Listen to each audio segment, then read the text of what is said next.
Good afternoon, everyone. My name is Raina Ghazi, and I'm the Teacher Development Manager for Macmillan Education. Thank you so much for joining our webinar this afternoon with Debbie Roberts, who will be focusing on the blended learning approach. If you had trouble signing into the earlier session, hopefully you will be able to join this session and continue for the remainder of the webinar. The PowerPoint and the CPD certificate will be available within hopefully 1 week, and you will receive this via email. If you have any questions, feel free to write them in the questions box. Unfortunately, you won't be able to see one another's comments, but Debbie and I will definitely be able to see your comments. So for now, thank you, and I will pass it over to Debbie. Thank you. Hi everyone, good afternoon, or is it still morning? I think we're just in morning, aren't we? So hi everyone anyway, thanks for spending your time here this afternoon. We're going to look at blended learning. Although this says in the primary classroom, it's not actually just for a primary classroom. Blended learning is used in all levels of education. I've used it at university level, teacher training, right down to kindergarten. I've experimented with it quite a bit in primary and secondary. So actually, yeah, it's for everyone. It's just a format, a style of learning for everyone to access. So you can't actually see me because of the amount of people that have signed up.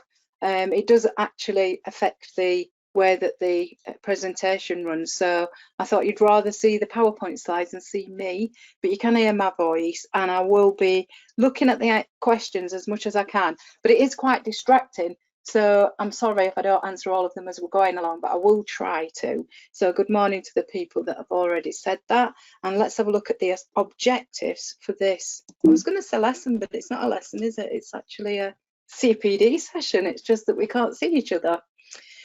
So the blended learning objectives for this session are that I really want us to understand more what the term blended learning means. I also want you to become more and more confident in the different types of blended learning, not only confident in what they are, but how to implement them and how to design them and incorporate them into your lesson planning. I want you to be able to plan blended learning opportunities confidently. And I also want to talk to you quite a lot about the research around blended learning. And I want to do this mainly now for one reason. Blended learning is a powerful resource in education, especially now, and I'll go into that in a lot more detail in a minute. It's come to the forefront of our understanding and it's become a buzz term. And most of that is because of the lovely COVID-19. Because of the pandemic, lots of us suddenly were teaching in a classroom 1 minute, and then the next minute we were being asked to set lessons online, to send resources home so that people could educate their children at home. I've done a lot of teacher training in my career, and I've never trained anybody how to set remotely learned lessons or how to design resources for children to learn at home with the parents. I've never been trained to do that, and I've never trained anyone else to do that. And I think blended learning was pushed forward quite quickly.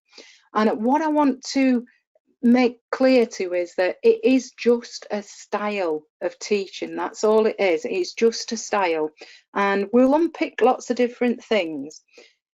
Someone earlier on asked me if this should be written into the school sort of curriculum, or is it an add-on? No, absolutely not an add-on. It is not an add-on. The idea is that it becomes part of learning, and it can't be in every single lesson. It'd be great if it could be. It could be theoretically, but in theory is quite different, isn't it, to practice? And in practice, it would be considerably difficult to teach a blended learning lesson in every subject area for every lesson. And I also think that that would take away the quality of blended learning for our learners. So blended learning, as the name suggests, describes a type of learning that combines traditional face-to-face in-person learning and digital learning, the digital curriculum. So a true blend of the two, that's what blended learning is, and that's where the phrase comes from. It's a blend. It's a blend of face-to-face traditional classroom learning and the digital curriculum. Okay, so that's where the terminology comes from. It's nothing other than that. I've heard some fantastic definitions of blended learning, and blended learning just means the blend of those two styles of teaching. That's it. So it's, in contrast to traditional education, it starts to use more digital resources. And there are some hybrid models of it, which offer students more control over their education, more control over their learning. And so blended learning kind of incorporates lots and lots of different things. When it's used, it is actually really powerful because it provides so many benefits that children actually aspire to. It can support children in lots of things, including inquiry-based learning. Now, I love inquiry-based learning, and if any of you people have been out in the Caribbean quite a lot delivering CPD, so hello to anyone who's ever been to my sessions. I am an advocate. I really, really, really use and support inquiry-based style learning, and blended learning fits in so well with it because it actually focuses on skills as well as content. So ultimately, if we were to sum it up, we would say it's a combination or a true blend of traditional face-to-face learning with a digital curriculum. A digital curriculum could be described as a reliance, not just a use, but actually relying on computers, which are usually connected to the internet. So if you're running a lesson where you might be using the face-to-face type of learning or the digital type of learning, you really should make sure that you've got access to sufficient amount of computers and to the internet. Now, from my experience working in lots of different schools, in lots of different places, that's a resource that we can't always guarantee. And I think if there were to be any, what's the word against the benefit, really? If there's anything sort of not supportive about blended learning, it is the fact that we are dependent on resources. So why do we use blended learning? Well, actually, because it provides opportunities. It provides opportunities to strengthen strategies. It gives opportunities to actually train students in using techniques and skills that are needed not just for a lesson, but for life.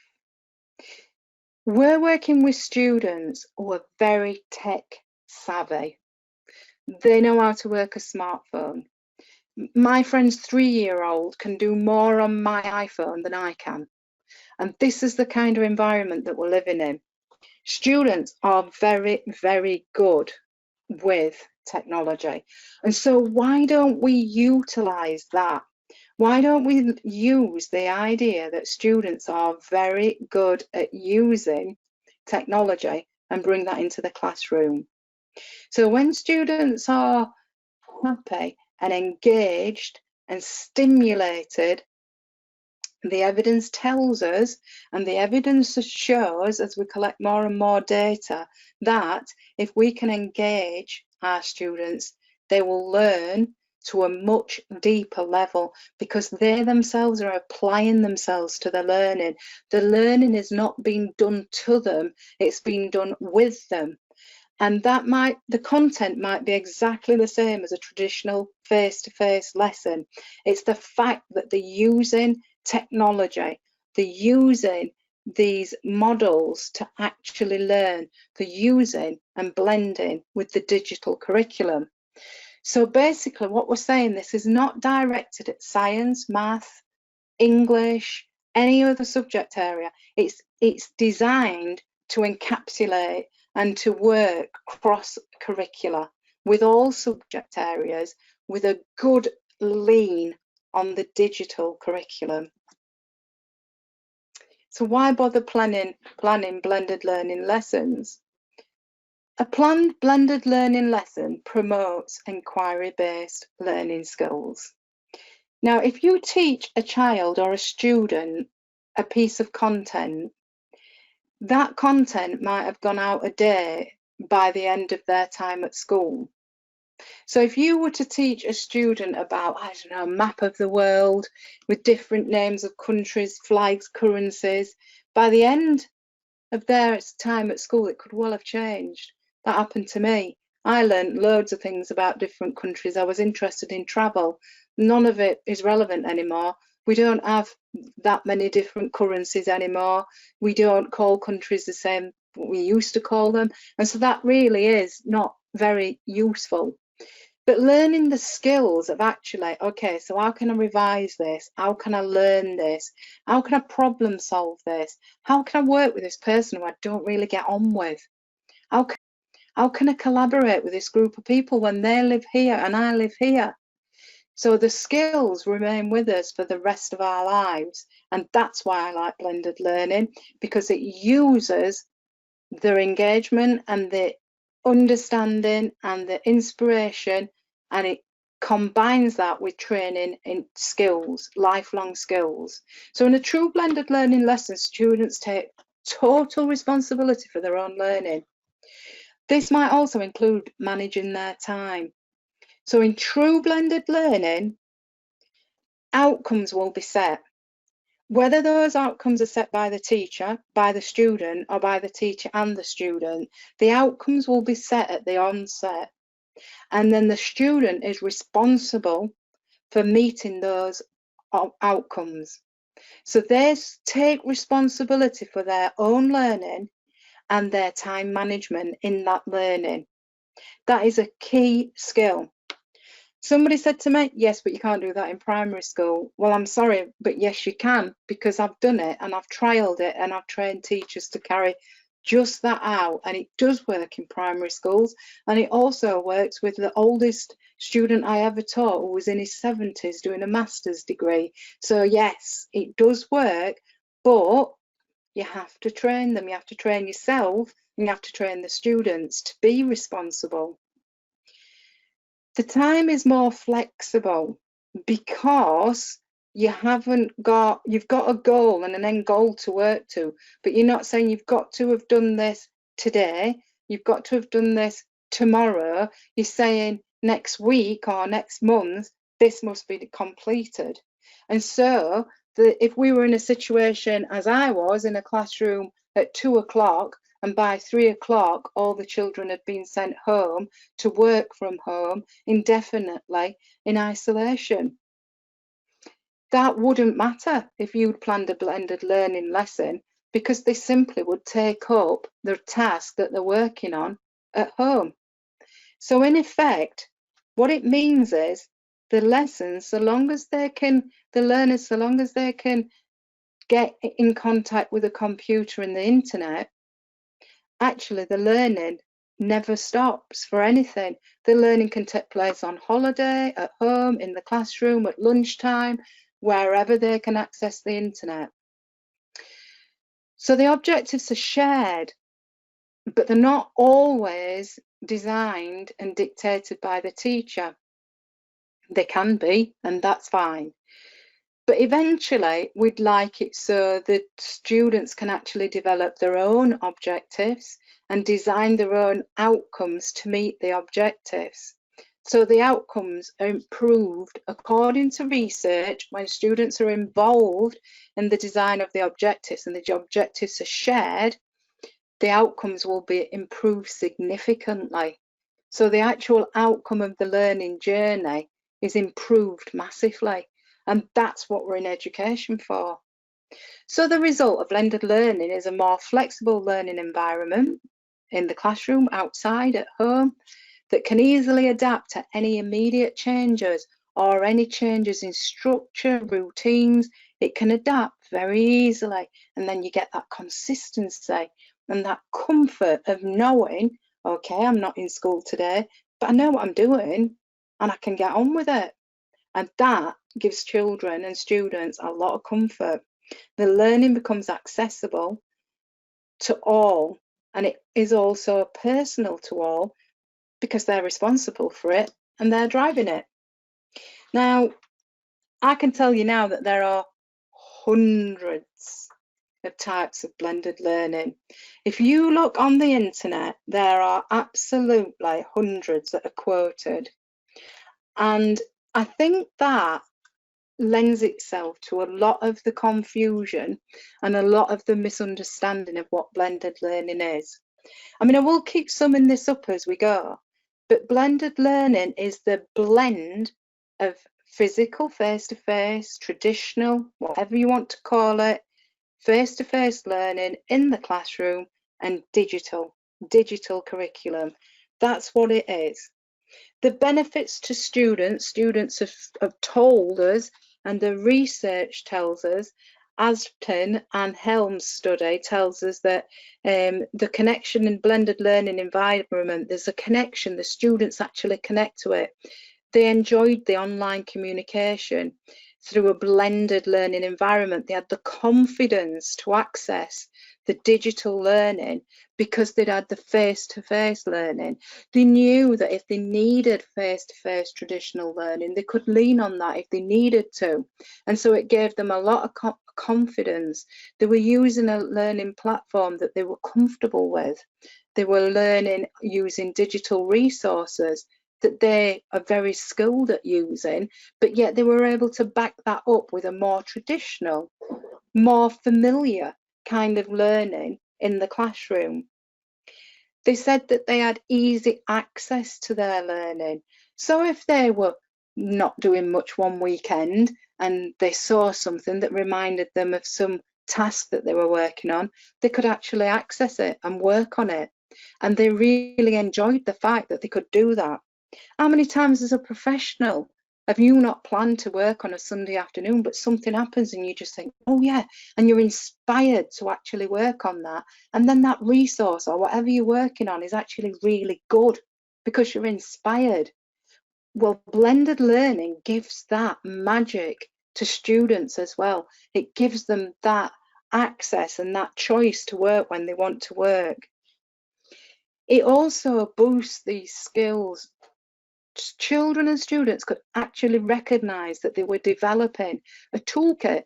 They were developing skills that they were using in other aspects of their life and in other parts of the curriculum, cross-curricular, in other different subject areas.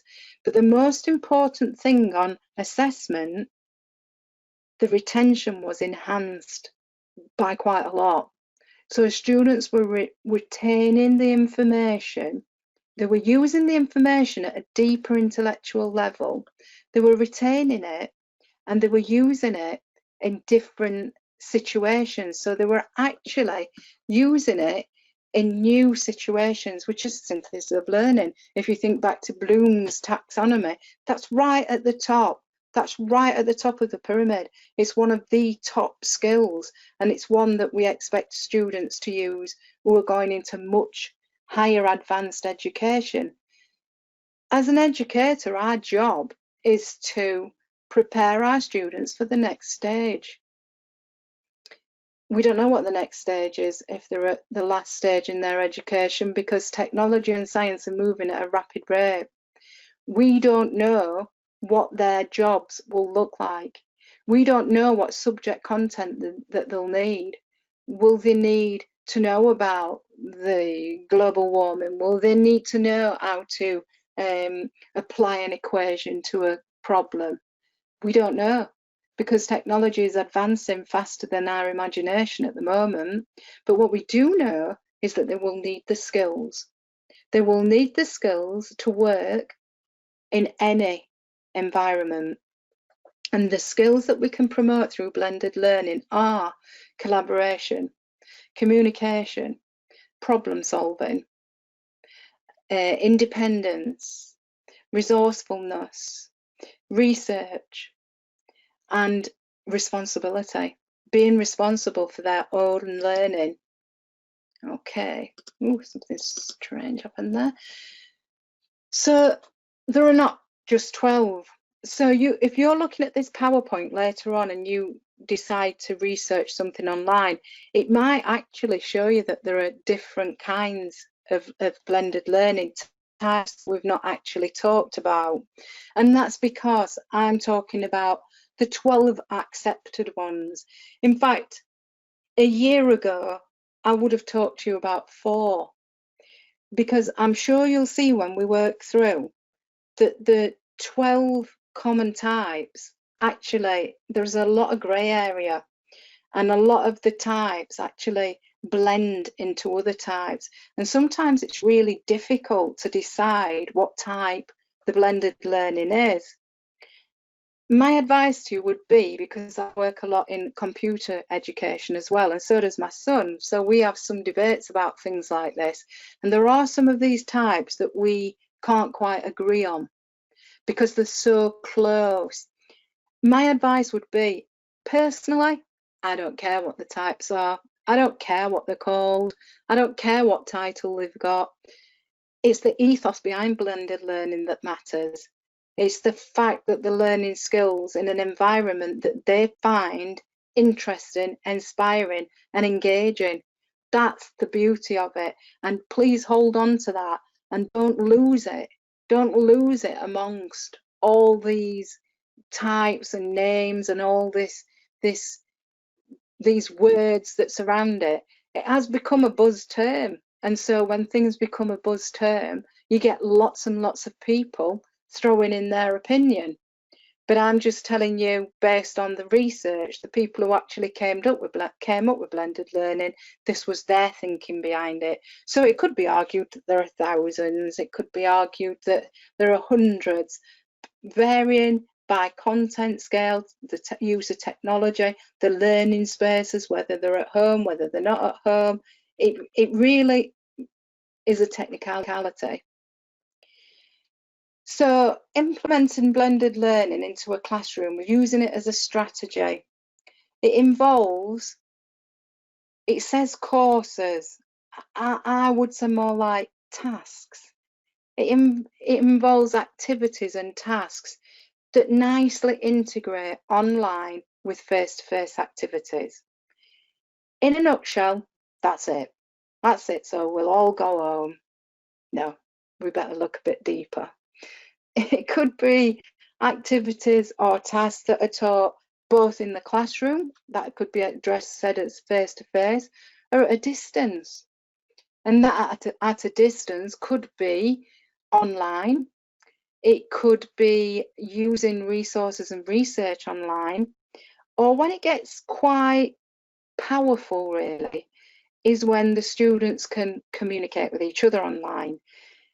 Now, I'm old school, and communicating online to me worries me, because we read so much about what happens to some of the information that students do put online, and it does actually, it is a concern that it could be in the public domain.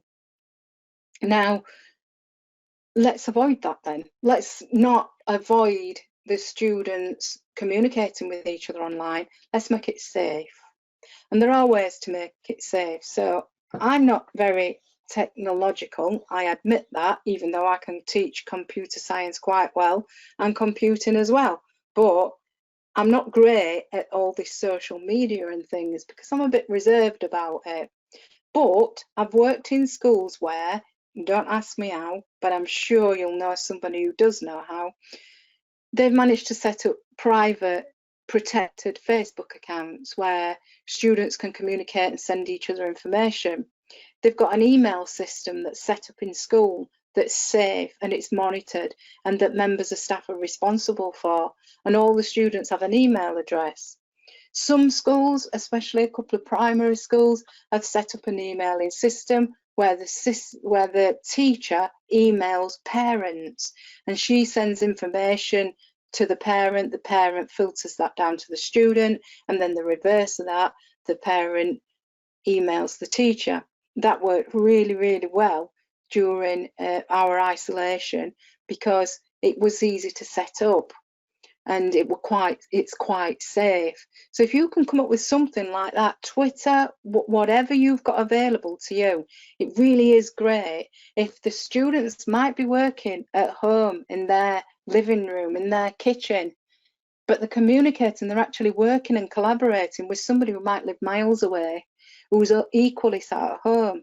It could be that someone's in isolation at home and they're working collaboratively with someone in school or the rest of the class in school.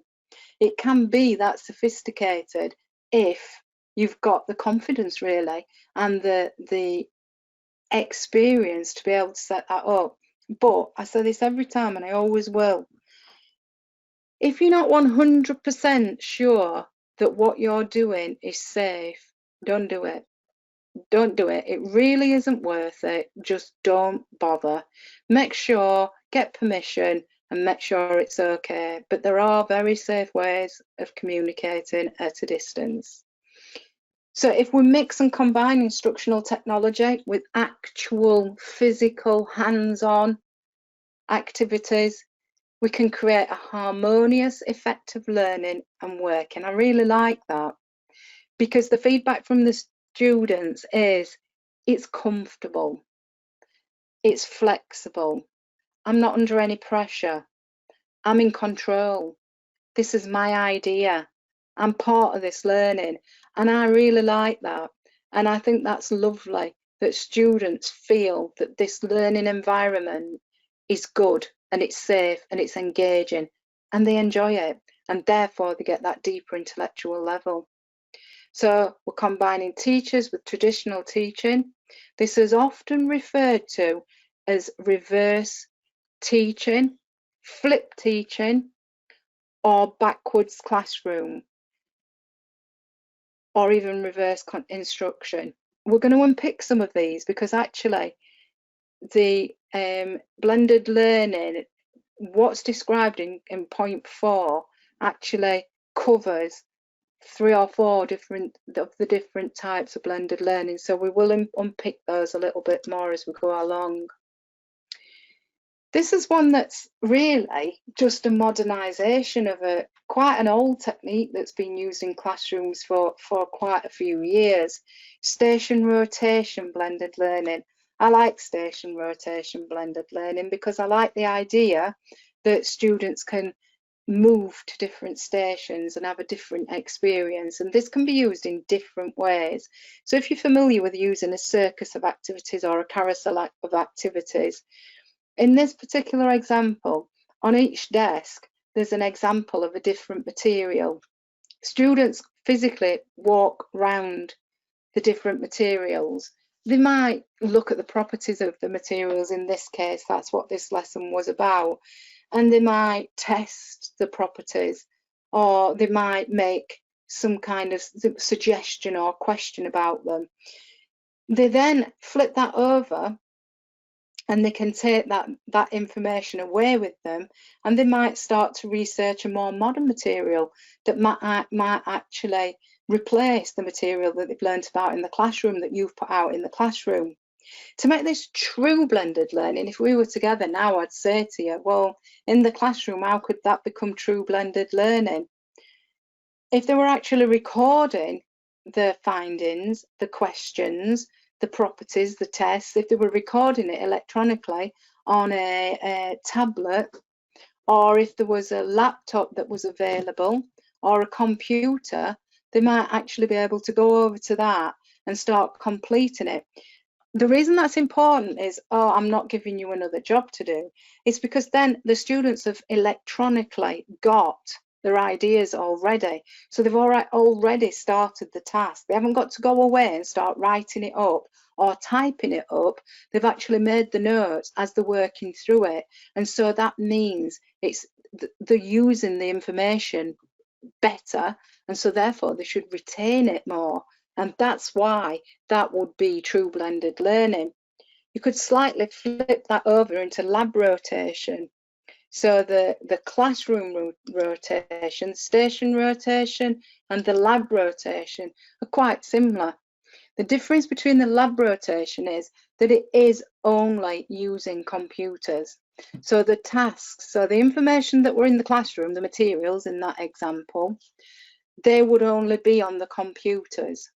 So everything about the task would be on the computer, but it would still be in a set of activities, a carousel or a circus of activities. Now you could do that in this particular example in this picture. On each computer, there could be information about each different material that we had in the classroom. Or again, if you're a little bit more computer savvy than I am, on each computer there would be loaded all of the different stations. So the students would click through each station, each set of information, make notes, make suggestions, decide whether they want to investigate something, do they need to research that, and then they'd click to the next set of information. So it's an electronic circus of activities. So an example of a task you could set for something like this, and I apologise, I've just taken these from lesson plans that I'm observing or I'm writing at the minute.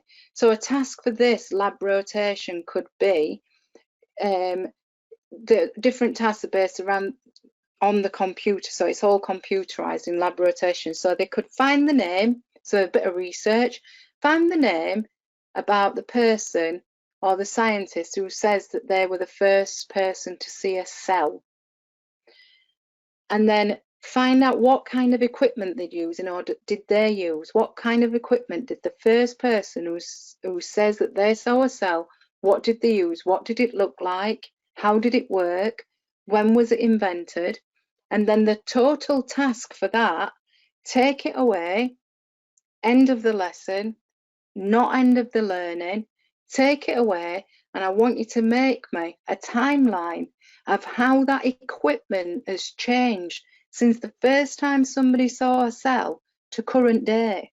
And what kind of things can you see now in this equipment? How advanced is it? They could even compare price, how easy it is to use, how difficult it is to use. Do you need special qualifications in order to be able to use it? You can see that it's up to you. It depends on your students, what they want to know, what they're interested in, and it depends on how long the activity is for. If it's just for one homework session, then you obviously would set less tasks, and if it was for a session that might go on for a month, then you might want to stretch that further. But what would you do if the student came back to you and said, and I found this and I'm really interested in it? You wouldn't say, well, that's not part of the task. What you might say is later on, we're going to look at some other types, and it might well come into that type as a mastery task, as a challenge and enrichment. We've also got remote blended learning. And as I said before, this is really about working away from the teacher. So that could be working in another lesson with a supply teacher, with a teaching assistant, at lunchtime in the library, before school, after school, or indeed at home. But remote blended learning doesn't necessarily mean learning by themselves at home. It means not face-to-face. It means not teacher-led. Okay, it just means that they're learning remotely. They're learning outside the traditional learning environment. It's often referred to as enriched virtual. Okay, so that makes it, probably explains it a little bit more, in that it's virtual learning. So they would communicate online. They wouldn't come back into the classroom with this type of learning initially. This is an example of a project that's in one of the mission science books, and I wrote these, so I'm happy to use these. This was one that was, I think, from about grade 6, I think. So they were starting to get ready for moving up to the next level in their education. So it is based a lot on their ideas. So this one starts off where they're given quite a lot of research, but it also says to research. So you're giving them a little bit of information, but then you're giving them permission to enrich that learning by actually doing more research. They're then given a task, and it's the Caribbean Ecosystem Research Group, and they've got an agenda to follow. So they work through that agenda, and then, oh, sorry, not that one. I thought I got a final one on there. They work through that agenda, and then they can have intermittent meetings with the teacher. So, for example, if they came to the end of that research and they found some other research that they were not sure of, what you could do is you could set up meetings with individuals. So if you had a face-to-face lesson, you could set up the rest of the class are working remotely on their activity, and you could set up meetings with individuals in the lesson. I can just tell you that students really, really love that. They really enjoy the fact that I've got a meeting at 10:10 with my teacher, and I'm going to discuss this task that I'm working on. I think it also is a good way to train your students. Remember when I said that they're responsible for their own time frame, and they're also responsible for their own learning. By setting up these intermittent meetings, the students know that they will be held accountable on these certain days. And so it actually subconsciously trains them in that time management a little bit as well. So set these meetings up, almost like a review, or make sure they're on task, make sure they understand what they're doing. And it depends on the class, it depends on your students, it depends on how confident they are learning like this. It depends on your knowledge of them. Will they actually engage with the task if they're left to work by themselves? So it's up to you. Some students might not need any meetings at all. You know, some of your students will just get on with it and enjoy it, and other students will need a little bit of support. And so setting up the meetings, there's no hard and fast rule. That's up to you.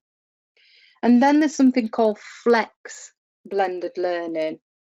And this is quite a popular type of blended learning, because the online learning is the actual backbone. It's the backbone of the activity, and everything else is built around it.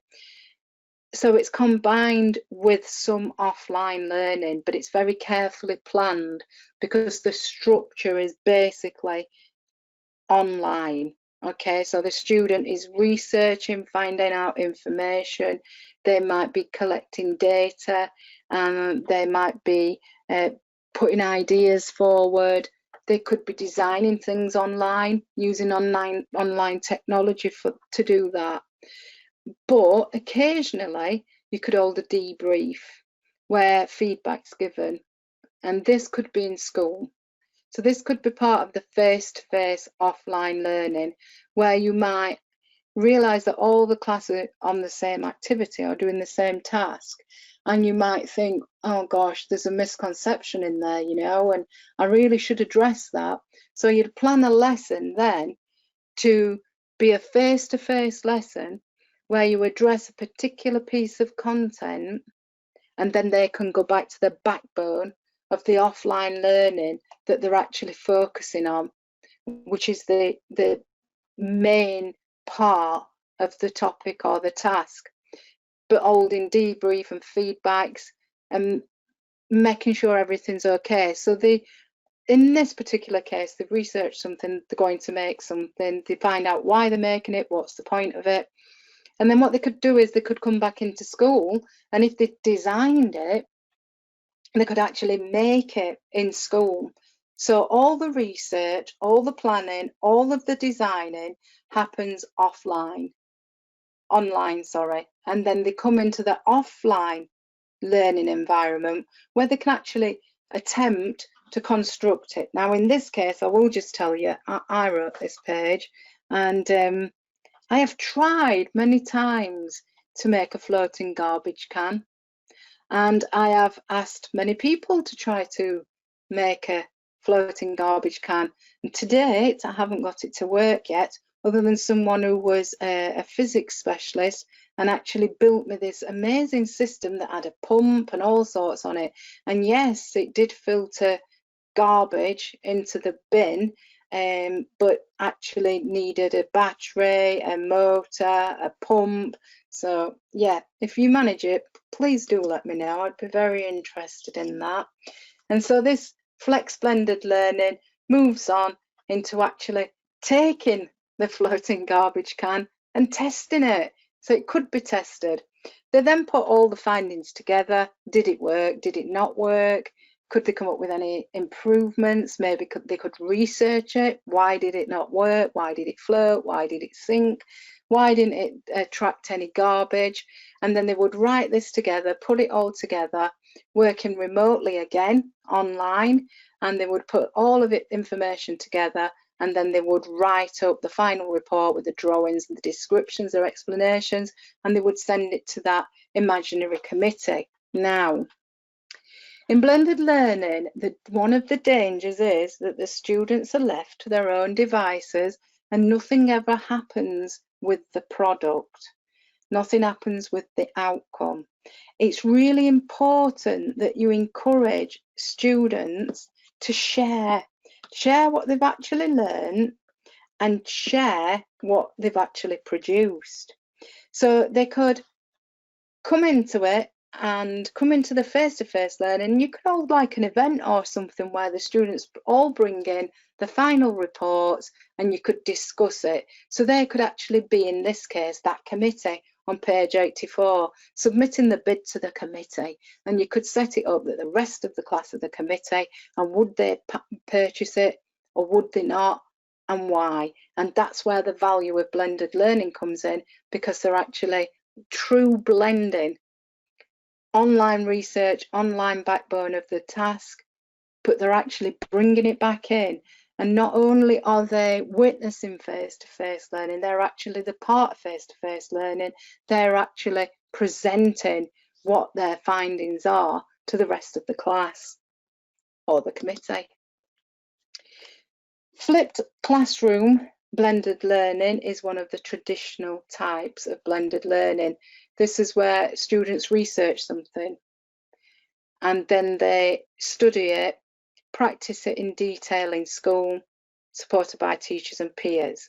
So again, here's another project from the Mission Science Resources. So here, a student has come up with an idea of this came from a question of why would aliens want to come to Earth? What have we got? Why would an alien want to come to Earth? And so they started looking at things about Earth, and it was quite negative. Garbage, global warming, climate change, floods, and quite depressing really. And then to study further, the lesson then became about an imaginary company called Caribbean Travels. So here they've found something remotely. They've gone away again and looked at it in more detail and found out a lot of facts and a lot of information. We've come back into the room and we've been given a task by teacher in a face-to-face classroom environment, and they've practiced it in detail. So there's been questions and answers, there's been written work, there's been the teacher reading, talking, listening to their ideas and their understanding, and the class listening and supporting. And then they've completed it with peers, with their friends in school. They've actually completed the task. So in this case, they researched why would an alien want to come to Earth. You, the teacher, have set them a task about Caribbean space travels. They've then come into school with all their ideas clear in the mind to address the task, and they've actually worked with a group to construct or complete the task. That is flipped classroom learning, where the lesson begins outside of the classroom, outside of the curriculum even. It is an idea that's been established by a student out of the classroom that they want to find out more about. this might be not a great example. You might come up with loads and loads of other examples, but it just shows our flipped classroom learning is engaging and inspiring, because that student came with an idea because they were interested and because they wanted to find out more. And you can see that it's evolved into quite a big task. So the study further bit in the middle could actually be you implementing the curriculum that you know they need to learn, that's related or based on the idea that they came into the classroom with. I hope that makes sense. Individual rotation blended learning is also one of the original types, the traditional types of blended learning. And this is where students work through different tasks again. So they're given a group or a list of tasks, but they're on their own personal schedule. So this is where the differentiation comes in, and this is where blended learning is accessible to all learners, not just some. It's accessible to all learners. And this is where an example is this project where they've been researching a product and design, but can you see that could be cut up for different learners? So some learners might just look at the production process, and their task could be, this is over a set amount of time, a set amount of lessons, including homework or home learning or anything like that. And some students could just look at the production process, and their task could be to make a poster showing the production process, whilst others could actually be looking at the task on page 41, where they're actually working as part of a team and they're going to actually make a product. And would that product sell? And would the production process work in this case? And so this one, oh, I do think there are another one for that one too. And so this one actually is, it could be chopped up into doable tasks for different students because it's working on their own personal schedule.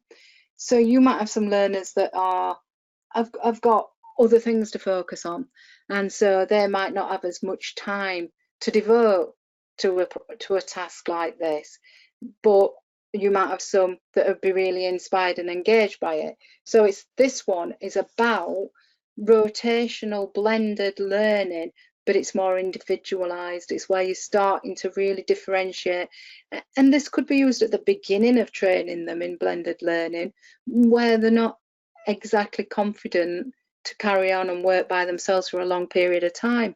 Or it could be at the end when they're fully trained, and actually you can then establish which students need to more support than others, and you recognize a rate and a way that students work, and so you can develop the tasks that are specific to their learning traits. So they're the most common types of blended learning. Okay, so they're the ones that are more traditional, and the ones that if people were using blended learning some time ago, they're the ones that they'll be more familiar with. They come into the 4 main categories of blended learning. But as I said to you, there are what could be described as hundreds of types of blended learning. We haven't got time in 1 hour to look at all the different types of blended learning, but we can look at some of them. This is one of the areas where I said lots of the things we've just looked at could come under project-based blended learning. I've used some of the projects to show you, to demonstrate as examples of different types of blended learning. But this is where students select the given project-based outcomes. So this is what I want you to do. This is your task. You're going to plan a model, you're going to make a presentation, you're going to deliver the presentation. That's your bit. You've given them the task. They then go back and they decide how are they going to address this task. Will it be better to work in the classroom with books? Would it be better to work with a partner, a colleague, a group? Or would I be better off working offline? And they make those decisions in this project. It is their project. You have delivered the outcome. They're responsible for producing what the outcome is, what the task is asking for. And they can do that in whatever way they please. They might do the whole thing online. That's fine. And you might be saying now, if we're in the same room, but that's not blended learning. Because if they're doing the whole thing online, how can it be blended learning? Aha. Well, I said that the most important thing about these tasks is that they share them, that they show someone and that they work with someone, they deliver, they present. On the last page of this project, it says that they present their project. And that's the important bit. And that's why this is blended learning. They can choose page 26, page 27 to be completely offline or to be completely online. The reason it becomes blended learning as a blended learning project is because then they present their ideas, and their ideas could be face-to-face in the classroom, or their ideas could actually be a PowerPoint presentation that they've shared in this very safe domain that you've set up. Self-directed blended learning is where the student is again allowed to use on and offline research, but they're researching their own ideas and they're working at their own pace. Basically, you have very, very little to do with self-directed blended learning. They decide what they're interested in. They decide how they are going to get the information and the research that they need. And they also decide when they will present their learning, and they decide how, what format they'll deliver it in. Now, I'm not silly. I am a teacher. I do understand what drawbacks that could introduce. I would suggest that you discuss this with the student as they work through, and you decide together as a team what that format will be and how they'll present it. And then you can support them. Okay, just because we're working self-directed and we're possibly working remotely, they might still need some support and advice and encouragement. And so we can interject at these points, and we can make sure that they're on task, they're happy, and everything's going according to plan. But this one is almost extracurricular. This one is almost an extended.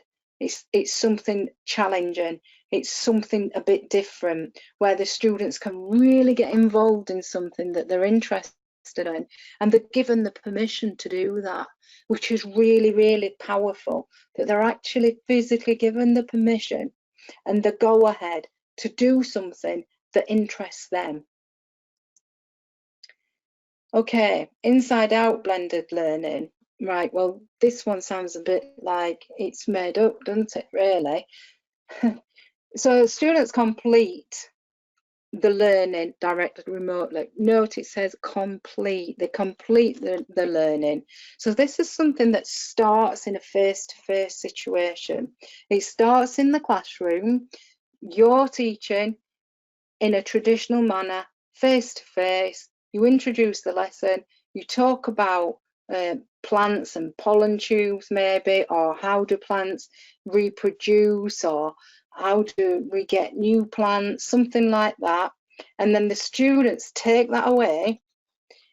You could actually introduce this where you've not really taught this aspect. So you could have just been talking about plants or something, and the students have asked a question. You've said, do you know what, why don't you go away? Why don't you find out about that? And you could give them a worksheet like this if you think that they need it, that they need that support and that direction and a little bit of guidance. Or you could actually just say, you know, go away and find out about it. Come back and tell me. It could be as 2-minute presentation, a poster, a leaflet, a wiki page, a PowerPoint slide, whatever you think's appropriate to their ability, and the time factor, the time that you've got as well, because you might want them to do lots of other home learning or self-directed learning, and so you do need to be careful that you're not overloading them with work. But if you've got a worksheet or something, yeah, take it away, have a go at filling this in, bring it back into school, and we'll discuss it. So that is inside out blended. That is where the majority of the learning for that particular part, that aspect, that objective is actually carried out remotely. It's carried out just by the student, not directed by the teacher. So it's almost been introduced by the teacher if it's the result of a lesson, and then they go away and find it out, or the student might have just asked a question, and so you then direct that self-directed learning to that question that they've actually come up with. Outside in blended learning does sound like we're talking a bit of a weird language, doesn't it? But outside in blended learning. Okay, none of my students have ever come up with something like this, that this student's brought into school. That is beyond the realms of my belief with some of my students. So outside in, this is where the activities begin outside the classroom. So the planning, the design, the construction, everything occurs outside the classroom. And then the outcome, the actual final product, if you like, is brought back into school. So you would give them a task. Now, I've said this is an home learning task, but because I think outside in blended learning works as an home learning task, but actually during the pandemic, when we were all working from home and things, this actually would have been suitable for something like that. So I just stole this, I think, from I think it's in mission science, or I may well have observed a teacher doing it. But anyway, the task was, how can you recycle waste materials to make a toy? The task was to design the toy that you'd like to make, decide what materials, and identify the materials that they'd need, and then to make the toy. And then the powerful bit that makes it blended is to then bring the toy back into school, and the rest of the class and yourself review the toy. As it met the learning task, have they actually addressed the task objectives? Have they done everything? Have they produced everything? And then, would they change anything? Could they do anything better? What do the rest of the class think? Does it compare well? Does it tick all the boxes? So that's the last blended learning type that we'll talk about today, because there are so many. I just wanted to sum up why I think blended learning is so powerful and so good. And that's looking at the research. And the research tells us that by using programs, digital technology, the students are more engaged.